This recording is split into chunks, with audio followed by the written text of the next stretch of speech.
Once upon a time, a chipmunk told me in a very deep, dramatic voice, "You're a sad little person with the intellect of a gnat. I hate looking at your face."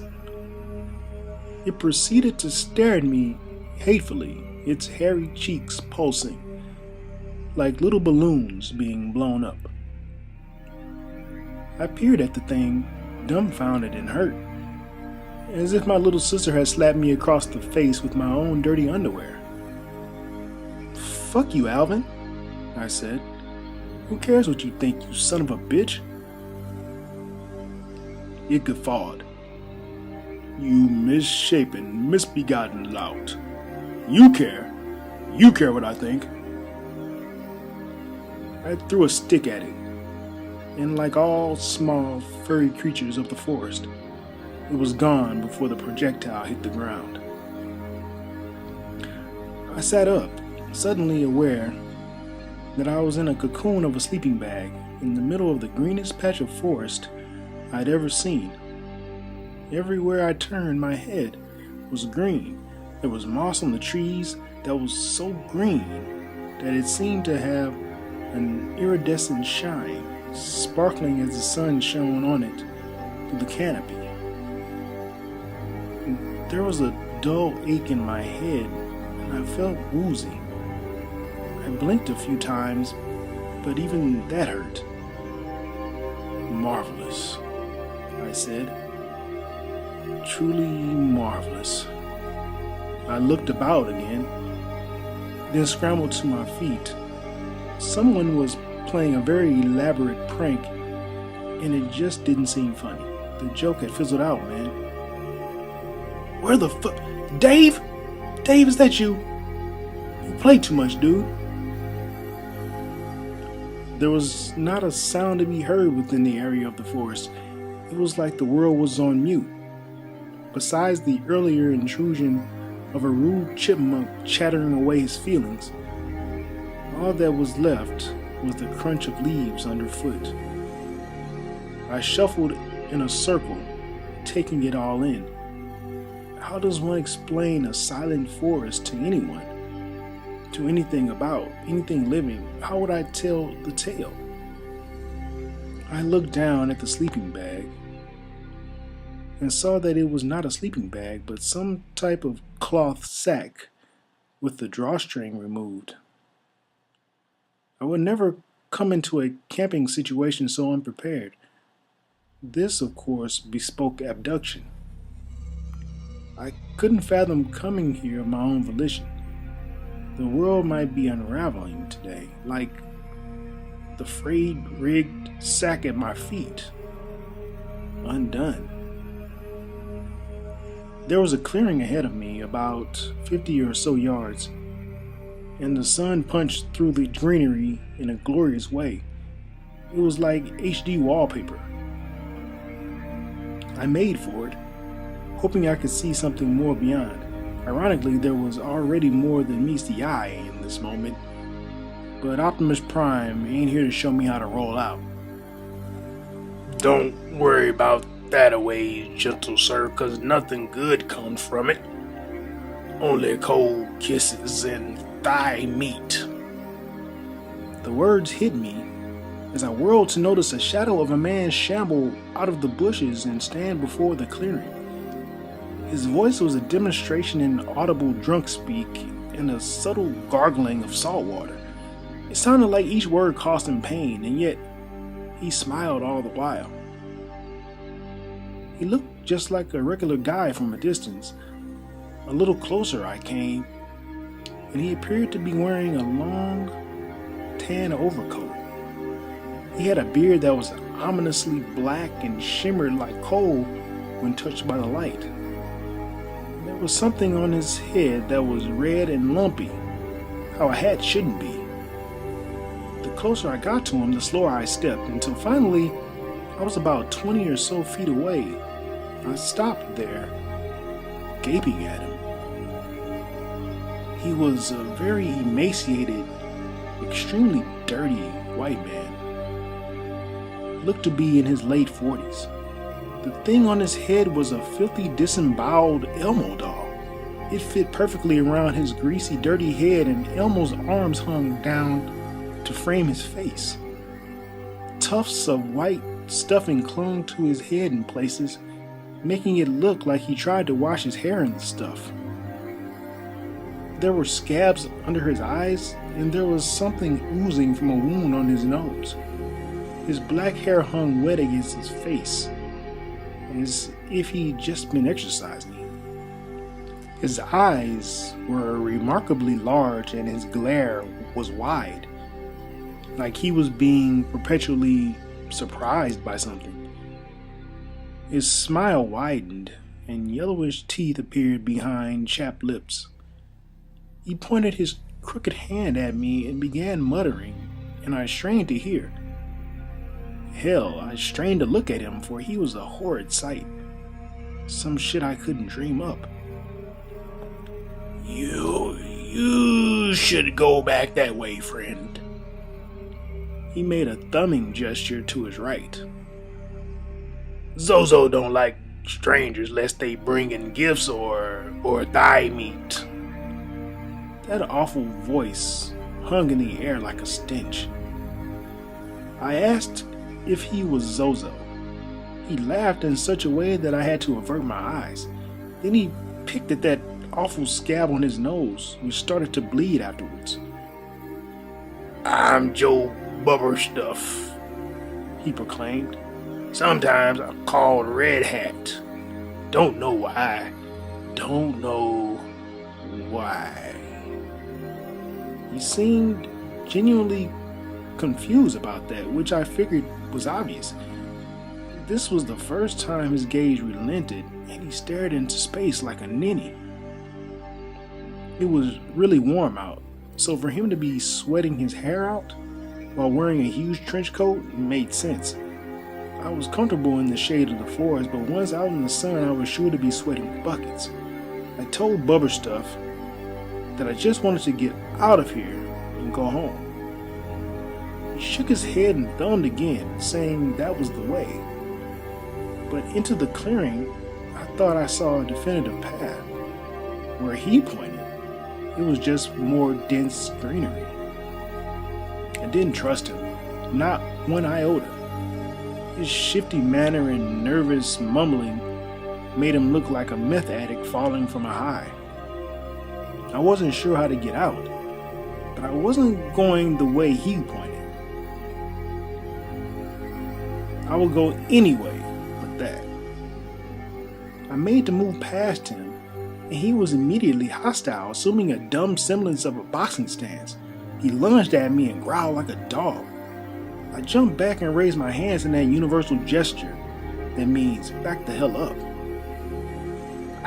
I'll slap you silly till you go to sleep.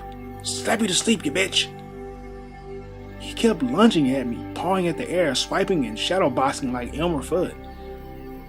He was making those little sounds too. He smelled really bad, like sour milk and sweat socks dipped in piss, sitting in the desert. Every time he jumped, the scent carried. It was so awful my eyes began to water. I held my arm up to my nose and kept about 5 feet in between us, shuffling to the side each time he got too close. This scene, as I thought on it, would be funny as hell if anyone else caught us in action. I almost laughed then. Instead, I thought I'd have some fun with him. Okay, I said. I give up, man. I give up. He seemed to slow down a bit, and the broke Nikes he wore flapped a little less. What did you say your name was? Bubbleguts? If I had my cell phone, I would have typed LOL or sent a cry laugh emoji. Where in the hell was my cell phone? Upon hearing that, Bubberstuff stopped his racket of sticking and moving. He stared his stupid stare again, but this time there was a hint of pain in it. His lips curled a little and they started to twitch at the edges where his beard was beginning to hang over. When Bubberstuff was about to cry, I hurt his feelings. It's Bubberstuff, not Bubbleguts. Not Bubbleguts, you bitch. That last word came out heavy, and I knew I had struck a chord. I just wanted to catch him off guard. I wanted to get past him without having to touch him or him touching me. Oh man, sorry, Butterbutt. Oh no, I mean Buttercup. Butterscotch? He balled up his dirty mitts and held them to his sides. No, not that. You asshole. Bubberstuff. Bubberstuff. He sounded it out like a kindergartner, and I was finding it hard not to bust out laughing. He was fuming. My bad, Beetlejuice. I'm sorry. So sorry I fucked up your name, man. Now can you get out of my way, Butter Pecan, so I can get the hell out of this forest? That seemed to be the last straw for him. He lunged at me, head down like crazy people do. I easily sidestepped him and, taking advantage of his imbalance, kicked his feet from underneath him. He crashed face first into the forest floor. He was more resilient than I supposed, and he scrambled up quickly. Not caring much for the old saying, I kicked him with the flat of my shoe, square in his chest. He crumpled like an autumn leaf and fell into a heap on the ground. His moans faded behind me as I ran towards the clearing. I saw it almost too late. There was a tripwire right at the edge of the brush where you can enter into the clearing. It was nearly imperceptible due to its placement near the ground and the camouflage of the shrubbery. I was running too fast to slow down at times, so I just leaped over it at the last moment. But why'd I do that? It was almost as dumb a move in the end. I jumped over it, but the angle of the ground had hidden something. At the edge entering the clearing was an immediate steep drop of about 2 feet, and on the ground, to my horror, was a garden of bricks of all varieties sticking up out of the ground at deadly angles. The macabre realization hit me then, and the irony is not lost. The tripwire was there to ensure that people fell in, and that they fell in a way that they would be incapacitated, or, at the absolute worst, killed. I could hear the voice of Admiral Akbar yelling, "It's a trap!" The jump I made, unfortunately, was not enough to clear the death trap. I landed on my right foot, and it wedged between 2 jagged cinder blocks, causing me to fall forward, breaking my ankle. I banged my other knee into the adjacent cinder block, but I managed somehow to minimize the pain by shifting to fall on the soft part of my shoulder. My head hit the edge of another brick, and my vision lit up with all the stars of the universe. I howled in pain, the heated agony pushing through every nerve in my flesh. I heard laughter in the distance, surely the voice of Bubberstuff. But he was only one. There were other, more sinister laughs that followed. I was not in a position to see anything, so I pushed myself up with my shoulder to prop up on my elbow. This brought on another agonizing cry, but I moved past it.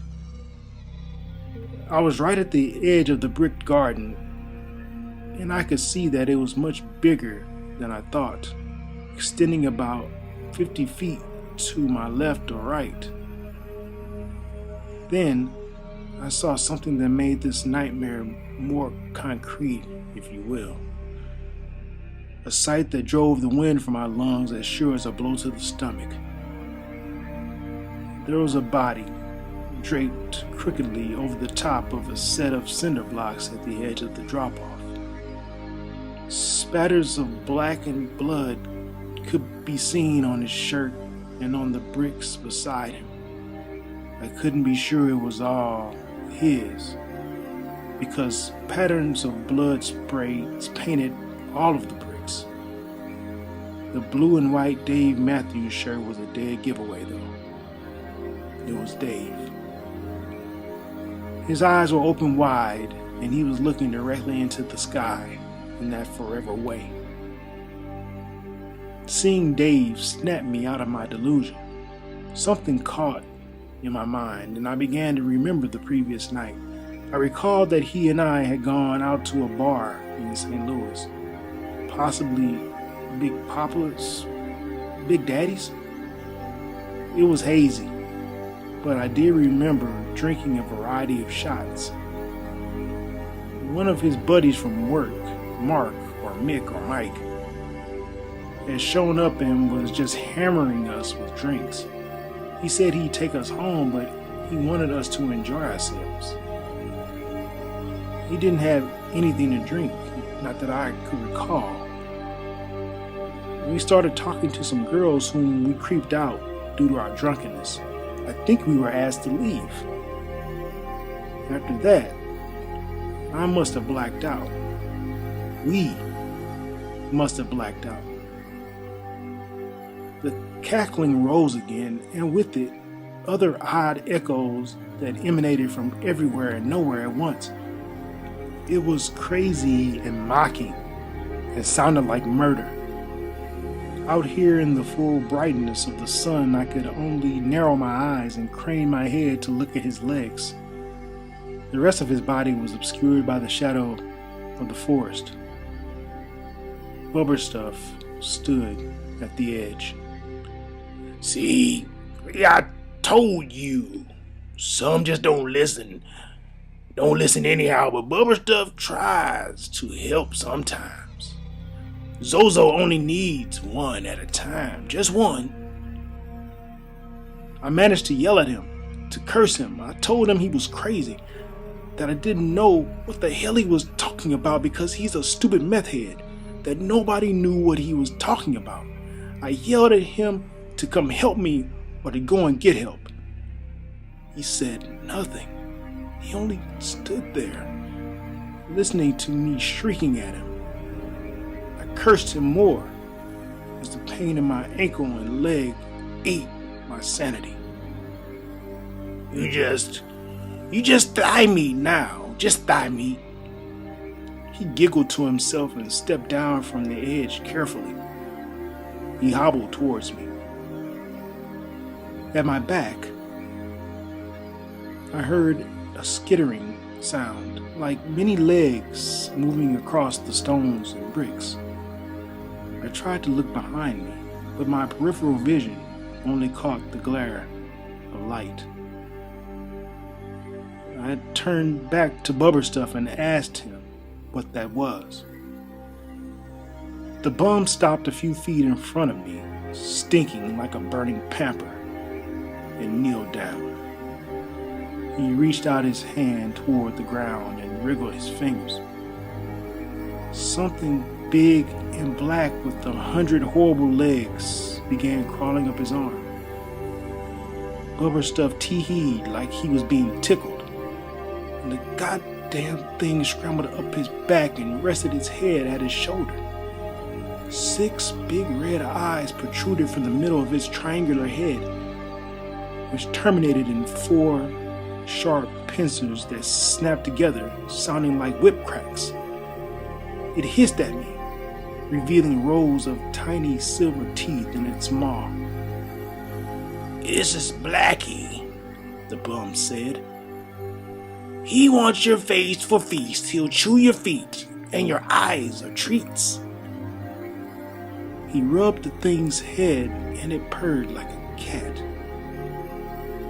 Maybe Zozo eat your thigh meat anyhow.